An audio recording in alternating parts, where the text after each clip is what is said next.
Back on MorningLine, thanks for joining us. Nick Beres, along with News Channel 5 Chief Investigative Reporter Phil Williams, talking about his special report, Broken, and we've got another clip to talk about. Phil, set us up. Yeah, well, one of the things we were talking about is the fact that sometimes the laws just make no sense. For example, if you pick up if police pick up a juvenile for stealing a candy bar, they have to take that juvenile downtown, and that juvenile will be released immediately as soon as the parents can get for a candy bar. For a candy bar. Okay, that's cool. If the first time a juvenile steals a car, the Don't tell me. thing happens. Same thing. Okay, well, that's a little different. So this is what happens. So Metro Police, their Juvenile Crime Task Force, focuses mainly on stolen cars, kids in stolen cars, and kids with guns. Stolen cars because they have found that once a kid steals a car, that's usually the beginning of a crime spree. They steal a car to go across the city and do other crimes.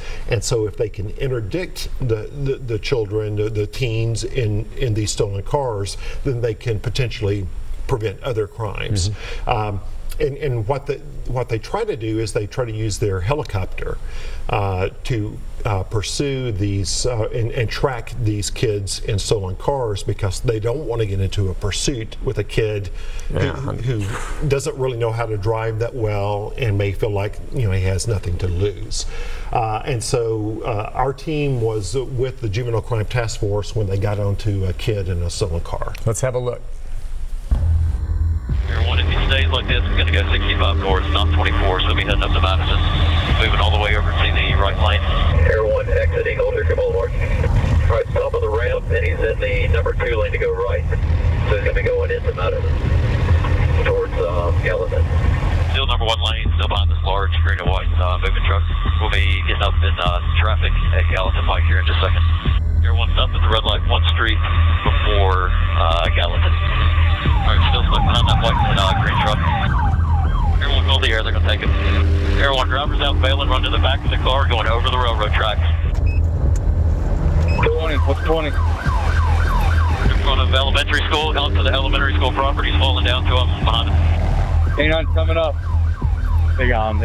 Suspect in custody? Right on the east side, or the west side of the bridge, over in the grass of the elementary school.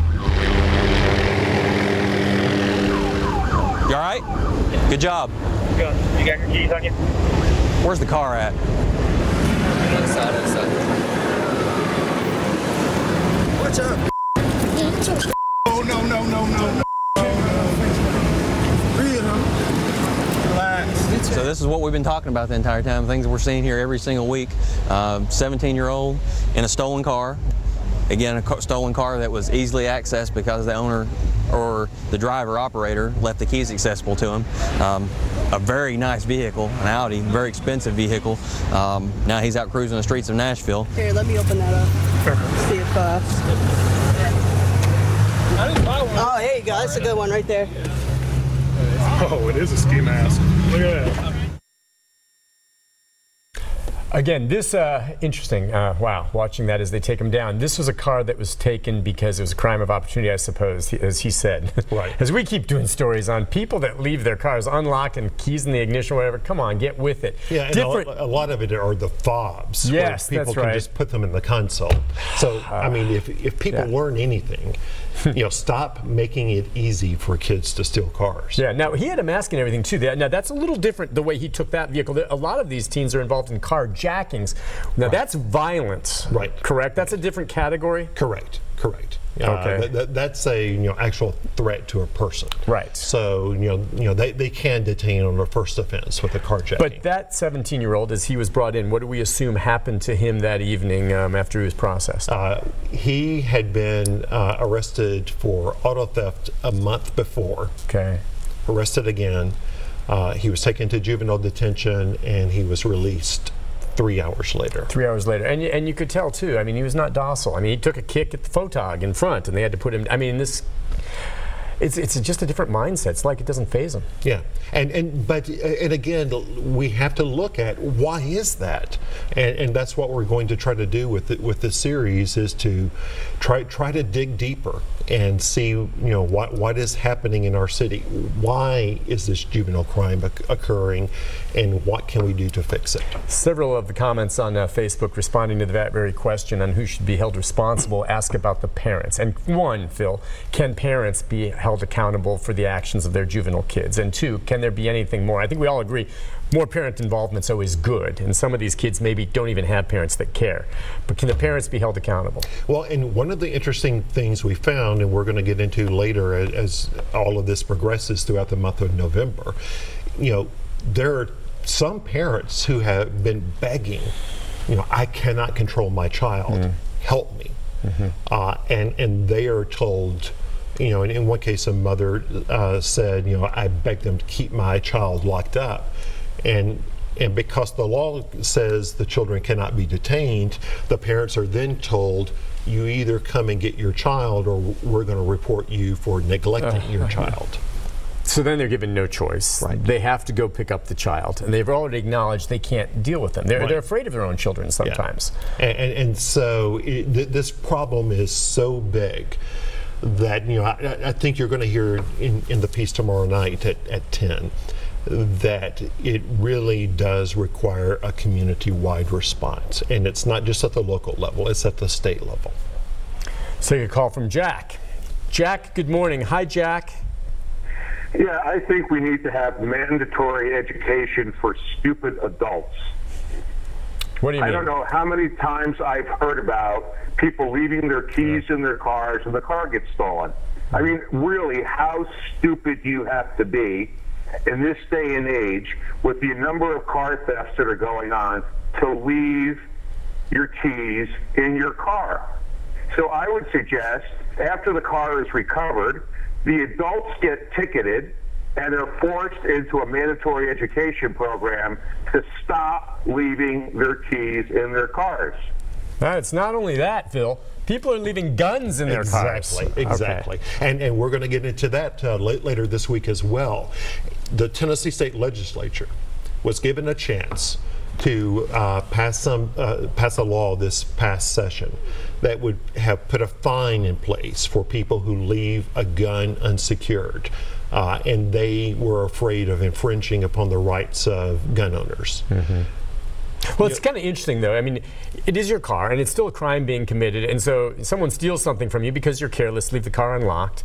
And then you get fined. Not only, you know, your gun's gone, someone stole your car, but now we're giving you a fine on top of it. You know, I know it's stupid that they do this, but it's kind of like further punishing them. I mean, they have been victimized because of their own foolishness. But yeah, and you know, I think the concern is, you know, does, you know, a responsible gun owner have a responsibility to make sure that a weapon is secured? No, I think a strong argument can be made that way. Maybe. Now, on the other hand, though, again, do you think they could pass a law that holds them accountable too?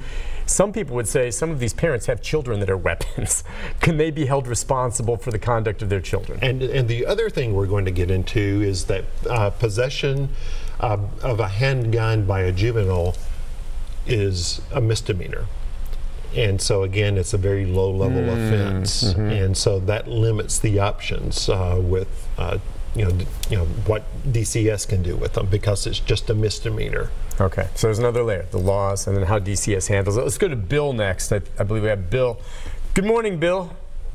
How you doing this morning, Nick? Good, sir. Go ahead. And thank you for the gentleman that you have on there, your show.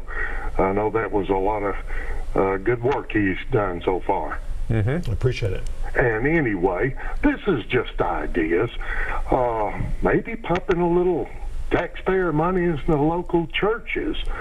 That's in maybe a little bit more of these high crime areas where the juveniles are committing the crimes. Maybe the churches can kind of reach out. And also, especially in the spring and summertime or whatever, having some even taxpayer monies of a program where some of these young kids can find a part-time job during the summertime and increase that. It's again, this just ideas. Maybe it would help showing that these kids, you know, hey, we can give you something else to do besides just wander around.